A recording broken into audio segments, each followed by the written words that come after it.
दोस्तों अभी कुछ दिन पहले आपने देखा कि मध्य प्रदेश में 5,000 से ज्यादा छात्रावास अधीक्षक के नोटिफिकेशन पे बातचीत शुरू हो चुकी है, क्योंकि मुख्यमंत्री ने खुद अनाउंस किया है कि जनवरी में इसके बारे में या तो नोटिफिकेशन आ जाएगा या इसके बारे में कंप्लीट इंफॉर्मेशन आपके लिए आ जाएगी। और पूरी उम्मीद है कि इसका नोटिफिकेशन 1-2 महीने में आना ही है। तो आपके बहुत सारे सवाल थे कि फॉर्म कब से भरे जा सकते हैं, आयु क्या होगी, एग्जाम पैटर्न क्या होगा, सब्जेक्ट अभी क्या माने क्योंकि सिलेबस कहीं है नहीं, एग्जाम कौन लेगा क्योंकि इसमें 4 प्रकार की वैकेंसीज है, इसमें भी एमपीपीएससी इन्वॉल्व है। तो इसका 7 महीने पहले एक राजपत्र जारी हुआ था जिसमें मैंने वीडियो भी बनाया था। तो आज की वीडियो में हम आयु सीमा, सैलरी, क्वालिफिकेशन, एग्जाम पैटर्न, कौन लेगा एग्जाम और नोटिफिकेशन कब, इतनी चीजों पर बात करने वाले हैं। तो मैंने 7 महीने पहले जब इसका राजपत्र जारी हुआ था तभी वीडियो बनाया था और आपसे कहा था कि भाई तैयार हो जाओ, ये वैकेंसी आपको जल्दी देखने को मिलने वाली है। ये 7 महीने पुराना वीडियो YouTube पे उपलब्ध है, जिसको लगभग 4,87,000 विद्यार्थियों ने देखा था। उसमें मैंने सारी चीजें समझाई थी, फिर इसको सिलेबस, इन चीजों पे भी हमने बात करी और अभी लेटेस्ट जब अनाउंसमेंट हुआ तो मैंने ये वीडियो बनाया था। अब देखिए, हमारे जो मुख्यमंत्री जी हैं, ये आपने पढ़ा ही होगा कि जनजाति हॉस्टल का नाम बदलेंगे और जनवरी से 5,000 अधीक्षकों की भर्ती आएगी। और ये खुद मुख्यमंत्री जी ने अपने ट्विटर हैंडल पर शेयर भी करा था यही सारी चीजें, और एक वीडियो के माध्यम से भी बताया था कि हम ऐसा करने जा रहे हैं। तो ये तो कंफर्म हो गया कि जनवरी में आप बिल्कुल तैयार रहिए कि इसके बारे में आपको नोटिफिकेशन देखने को मिल जाएगा। ठीक है, अब हम सीधे उन मुद्दों पे बात करते हैं जो आपके अभी फिलहाल क्वेश्चन है। देखो, पहली चीज, इसकी सिलेक्शन की प्रोसेस क्या रहेगी।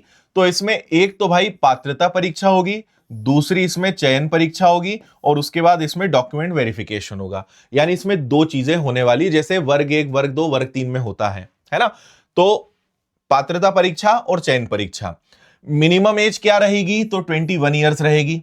अब एक चीज समझो, इसमें 4 प्रकार की वैकेंसीज है। पहला है सहायक संचालक, जिसके लिए ग्रेजुएशन मांगा जाता है। दूसरा है महाविद्यालयीन छात्रावास अधीक्षक, जिसके लिए पोस्ट ग्रेजुएशन मांगा जाता है। फिर सीनियर छात्रावास अधीक्षक है, जिसके लिए ग्रेजुएशन मांगा जाता है। और जूनियर छात्रावास अधीक्षक है, जिसके लिए हायर सेकेंडरी यानी 12वीं उत्तीर्ण मांगा जाता है। तो ये 4 प्रकार की इसके अंतर्गत वैकेंसीज है और ये चारों मिलाकर लगभग 5,000 या 5100 पद रहने वाले हैं। ठीक है, अब यहां पे आप लगभग इनका ग्रेड पे देख सकते हो किसका क्या क्या रहेगा। तो आप ये मानकर चलें, जैसे सहायक संचालक है तो आप मान के चलें कि लगभग 1.25 लाख के आसपास सैलरी इनकी रहेगी। फिर महाविद्यालयीन छात्रावास अधीक्षक है तो लगभग 60-70 हजार के आसपास आप इनको एक्सपेक्ट कर सकते हो। ऐसे ही यहां पर आप देखोगे तो लगभग 50-60 हजार, यहां पे भी होगा तो 40-45 हजार, ये इनकी लगभग एक टेंटेटिव सैलरी रहने वाली है। ये तो ग्रेड पे और बेसिक पे से इन्होंने बताया है। अब हमने आपको एक चीज बताई थी कि इसके बारे में उस राजपत्र में भी एग्जाम पैटर्न नहीं दिया था कि भाई एग्जाम कैसा होगा, यानी सब्जेक्ट्स क्या आएंगे। तो हमने, क्योंकि अब हमारे मध्य प्रदेश में हमेशा मैं कहता हूं कि दिक्कत क्या है कि अचानक से नोटिफिकेशन आता है, अचानक से चीजों में बदलाव होता है और बोलते हैं 1.5 महीने बाद, 2 महीने बाद तुम्हारी परीक्षा है। तो हमने ऐसा ना हो इसके लिए 7 महीने पहले ही सारी चीजों का एनालिसिस करके एक टेंटेटिव एग्जाम में सब्जेक्ट्स की संभावना को देखते हुए हमने कुछ विषय पढ़ाने चालू कर दिए थे कि ये तो आएंगे ही, क्योंकि हर जगह ये आता है। तो आप अगर देखोगे ईएमआरएस में क्या क्या आते हैं, छत्तीसगढ़ में भी छात्रावास अधीक्षक में क्या क्या आते हैं, तो उसके आधार पर हमने बना लिया कि भाई मध्य प्रदेश में ये विषय आ सकते हैं। तो ये एक हमारा अनुमान है, क्योंकि जो पद है, जो वैकेंसी है, उससे रिलेटेड जो सब्जेक्ट्स हो सकते हैं वो यही हो सकते हैं।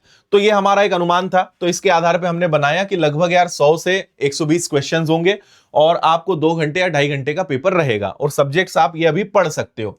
इनमें हो सकता है कि ये सारे सब्जेक्ट हम मैक्सिमम लेके चल रहे हैं, ऐसा नहीं कि 10 विषय हैं तो 10 होंगे, हो सकता है कि सब्जेक्ट कम हो। पर अभी ज्यादा पढ़ने में कोई नुकसान नहीं है, लेकिन कम पढ़ लिया और अगर कोई सब्जेक्ट बाद में वहां पे पढ़ना पड़ा और 1 महीने बाद, 2 महीने बाद एग्जाम है तो नुकसान हो जाएगा। तो हम अभी इस प्रिंसिपल पर चल रहे हैं कि भाई ज्यादा पढ़ ले वो चलेगा, छूटना नहीं चाहिए। तो हम अभी ये 10 विषयों के साथ अपनी गाड़ी को आगे बढ़ा चुके हैं और हमने उस समय एक बैच भी लॉन्च किया था और आप में से बहुत सारे बच्चे उस समय से पढ़ाई कर भी रहे हैं और अभी आप चाहें तो वापस से उससे जुड़ भी सकते हैं। तो ये एक हमारा अनुमान है, क्योंकि जनवरी में जब डिटेल नोटिफिकेशन आएगा तभी पता चलेगा कि एग्जैक्ट एग्जाम का पैटर्न क्या है। ठीक है, अब देखिए, इसमें पात्रता परीक्षा में और आपकी जो चयन परीक्षा है, दोनों में एक मिनिमम क्वालिफाइंग मार्क्स है कि भाई इतने नंबर आपको लाने हैं। तो अगर अनुसूचित जाति, अनुसूचित जनजाति अन्य पिछड़ा वर्ग, दिव्यांग, ईडब्ल्यूएस के लिए देखें तो पात्रता परीक्षा में 50%, चयन परीक्षा में 40% अंक लाना अनिवार्य है और अनारक्षित वर्ग के लिए 60 और 50% दोनों में रहेंगे। न्यूनतम क्वालिफाइंग मार्क्स ये रहेगा। उसके बाद फिर आप मतलब ये एक प्रकार से आपका वो हो गया कि इसको आपने क्वालिफाई किया, अब आप अप्लाई कर सकते हो और जहां भी आपके लिए पद होंगे वहां आप चले जाएंगे। अब एक जो सवाल है ये आपको अभी से क्लियर होना चाहिए, इसमें जो सहायक संचालक है इसकी परीक्षा एमपीपीएससी लेने वाला है, ये राजपत्र में लिखा हुआ है। और जो ईएसबी है उसमें ये 3 परीक्षाएं रहने वाली हैं। नोटिफिकेशन कैसे निकलेगा, तो हो सकता है कि दोनों के नोटिफिकेशन अलग अलग निकले। ऑब्वियसली ये पीएससी को निकालना पड़ेगा, ये ईएसबी को निकालना पड़ेगा। तो ये 3 पद ईएसबी के माथे है और ये एक जो है एमपीपीएससी के तरफ जाएगा, ये आपको क्लियर होना चाहिए। ठीक है, तो अब जो खबरें हैं जो मुख्यमंत्री जी ने घोषणा करी है उसके आधार पर आप मान सकते हो कि ऐसा तो है नहीं कि बोला है तो एकदम हो ही जाएगा, थोड़ा बहुत तो 19-20 चलता है। तो आप ये मान सकते हो कि जनवरी एंड या फरवरी के आसपास इसका नोटिफिकेशन देखने को मिलेगा और उसके 2 महीने बाद हमारा अनुमान है कि मार्च अप्रैल में आपकी परीक्षा हो जाएगी, जैसा ट्रेंड मध्य प्रदेश में चल रहा है उसके हिसाब से।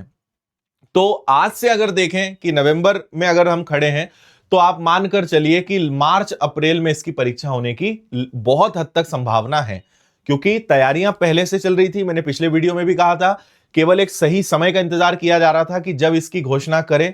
तो जनजाति गौरव दिवस चुना गया और उस पर यह अनाउंस किया गया कि भाई हम इतने पद लेकर आ रहे हैं। तो तैयारियां तो राजपत्र अगर 8 महीने पहले जारी हो चुका है, यानी इंटरनल तैयारियां तो कंप्लीट थी उसके लिए।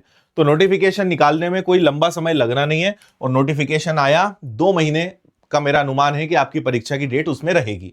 तो इसलिए आप मार्च अप्रैल के आसपास तैयार रहिए।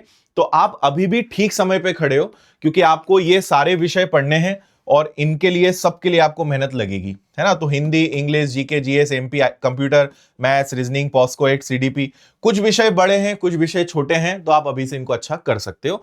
और आप किसी और एग्जाम की भी तैयारी कर रहे होंगे तो इनमें से आपने लगभग मैक्सिमम सब्जेक्ट्स तो पढ़े ही होंगे कहीं ना कहीं, है ना।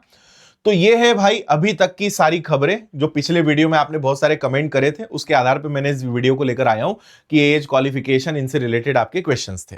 ठीक है, तो इसी के लिए विनर्स की एप्लीकेशन पर आपको ये बैच मिल जाएगा। विनर्स की ऐप पर जाएं, इस कोर्स से जुड़ें और अभी से अपनी तैयारी को आप करके रखें। या फिर वही है, नोटिफिकेशन आएगा, 1-1.5 महीना मिलेगा, 8-10 सब्जेक्ट दे देंगे और तब तक आप लेट हो चुके होंगे, क्योंकि जॉब बहुत शानदार है, सैलरी बहुत अच्छी है और ऐसे मौके बहुत कम, क्योंकि वैकेंसी मतलब कई लोग तो ये कह रहे हैं कि पहली बार ये वैकेंसी मध्य प्रदेश में आ रही है या बहुत लंबे समय के बाद ये वैकेंसी आ रही है। मतलब हमने तो अभी तक ये देखी नहीं थी, तो हमारे लिए तो ये पहली बार जैसी है।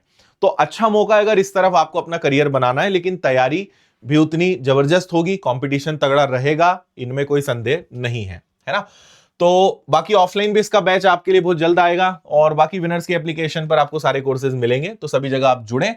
तो विनर्स की ऐप पर जाएं, पेड कोर्सेज सेक्शन में जाएं और वहां पे आपको इससे रिलेटेड चीजें मिल जाएंगी। ऑफलाइन पढ़ना है तो आप इंदौर आ सकते हो, किताबें भी हैं और कोई जानकारी चाहिए तो कॉल या मेल करके आप जानकारी ले सकते हो। तो फिलहाल इतना ही। उम्मीद करता हूं कि अभी तक के आपके सारे प्रश्नों का जवाब आपको मिल गया होगा। फिर भी कोई सवाल अगर आपका रह गया है कमेंट करिए, अगले वीडियो में उसकी जानकारी मैं आपको दूंगा। थैंक यू, शुभकामनाएं, जय हिंद।